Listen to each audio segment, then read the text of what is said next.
recombinant DNA technology is used to combine DNA of two or more sources.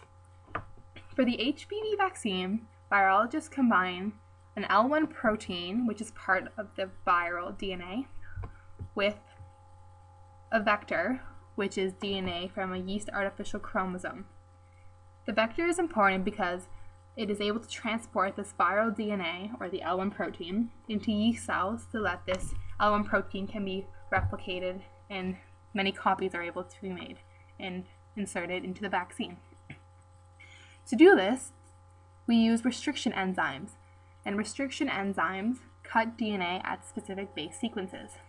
These sequences are known as recognition sites. And each one is unique to each restriction enzyme. So if we take a restriction enzyme that has a recognition site of GCCG, it'll scan along the DNA looking for this base sequence. So if you look at this fragment of DNA I have drawn, which represents a portion of viral DNA, it'll scan along until it comes across, oh, here it is, GCCG. Most restriction enzymes cut diagonally, so they'll cut down and across and then down. And it'll keep on going, GCCG. There's another one, GCCG. It'll do the exact same thing. Okay, so now that these phosphodiester bonds are broken, we end up with 3 fragments. So here's one, and the other one is left here. And then we have a 3rd fragment.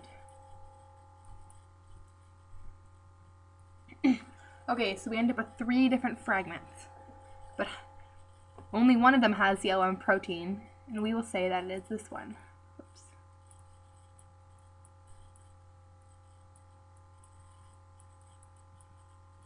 So somewhere in this fragment is the L1 protein. We don't want all 3 fragments in our vaccine because this is extra DNA that is not relevant to the vaccine. We want this L1 protein. So we use a method called gel electrophoresis. In gel electrophoresis, we have some gel, and it has a well in it, which is depressed. Okay, we insert all of the DNA in solution into this well, and a loaded dye is added too, so that the DNA is visible to our eyes. We take electrodes, we put a negative end on the side with the wells, and a positive end on the opposite side. And because DNA is negatively charged, it'll be attracted to the positive end, and therefore it will travel across the gel to the positive charge.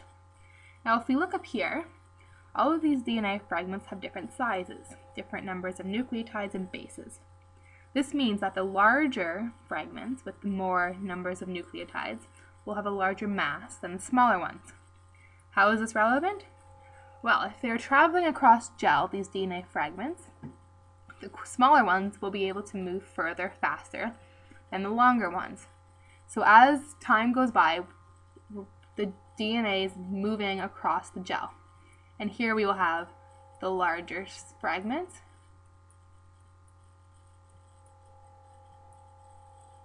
to the smaller ones.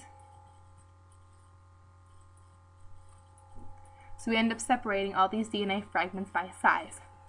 Now, scientists are able to determine which one has the desired gene. So we want this one with the L1 protein. So let's say that it is this middle fragment.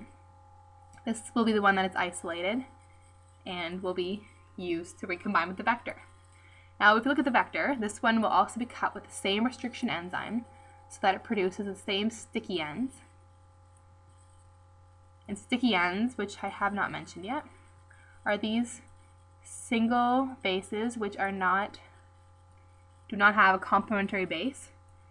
And these are single-stranded, and if you notice, they are all complementary to each other, which is very important for recombining DNA. So here we have a GG on the bottom and a CC on top, and then the CC on top and a GG on the bottom. So the same bases always appear on the bottom and the top. Similarly here, if we cut it, we have our CC on top and our GG on the bottom, which are the sticky ends. So if we combine the DNA from both sources,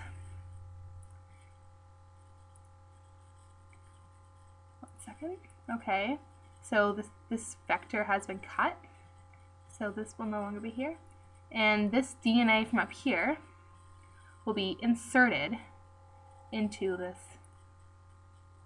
vector.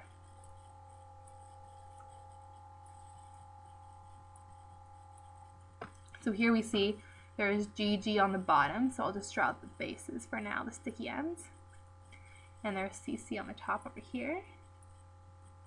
And then for our viral DNA, our L1 protein has CC on the top at one end and GG on the bottom, which are complementary to the sticky ends of the vector.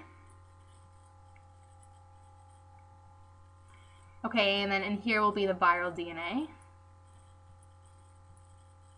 with the L1 protein.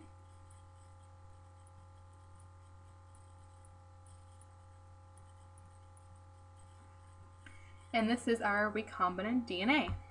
So here we have our yeast artificial chromosome with our L1 protein inserted. And because these chromosomes are artificial, the manufacturer, they're able to make sure that the restriction enzyme recognition site only appears at one spot in the entire vector, so that the vector isn't cut into a bunch of different fragments. It's only cut in one place, which means that we can just simply insert this one DNA fragment from the virus into there. Okay, but how do we know which yeast cell to have this recombinant molecule? Okay, so this will be transformed, and it will, under certain conditions, enter a yeast cell. And in the yeast cell, these chromosomes will duplicate and replicate into the yeast cell, and as the yeast grows, more and more copies of this will be made. But not all of the copies will have this recombinant molecule, which is why we use a method called selective plating to determine which yeast cells have the recombinant molecule and which yeast cells don't. So if we look at the vector up here, down here, and we have our L1 protein right here, one certain color.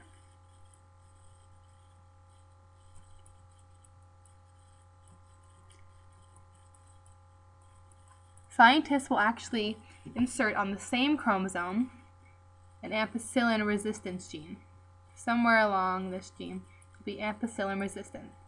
Ampicillin is simply an antibiotic. And so what happens is only the chromosomes with the L1 protein will be resistant to ampicillin. So if we put all of the yeast into a plate and we put ampicillin inside the plate,